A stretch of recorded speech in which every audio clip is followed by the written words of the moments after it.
রমজান উপলক্ষে নারায়ণগঞ্জ সোনারগাঁয়ে যানজট নিরসনে উচ্ছেদ কার্যক্রমের অংশ হিসেবে ভ্রাম্যমাণ আদালত পরিচালনা করেছে উপজেলা প্রশাসন।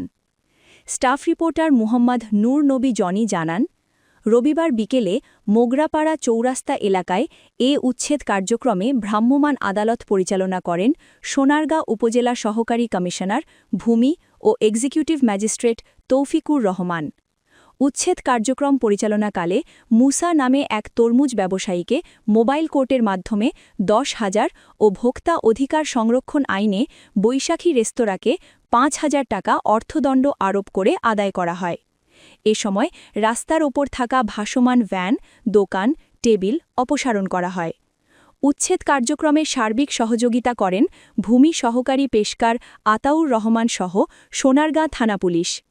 এক্সিকিউটিভ ম্যাজিস্ট্রেট তৌফিকুর রহমান বলেন, অস্বাস্থ্যকর পরিবেশে খাবার পরিবেশন ও নিম্নমানের খাবার বিক্রি করায় বৈশাখী রেস্তোরাঁকে ভোক্তা অধিকার সংরক্ষণ আইন 2009-এর 53 ধারায় 5,000 ও দণ্ডবিধি 1860-এর 291 ধারা এক তরমুজ ব্যবসায়ীকে 10,000 টাকা জরিমানা আদায় করা হয়।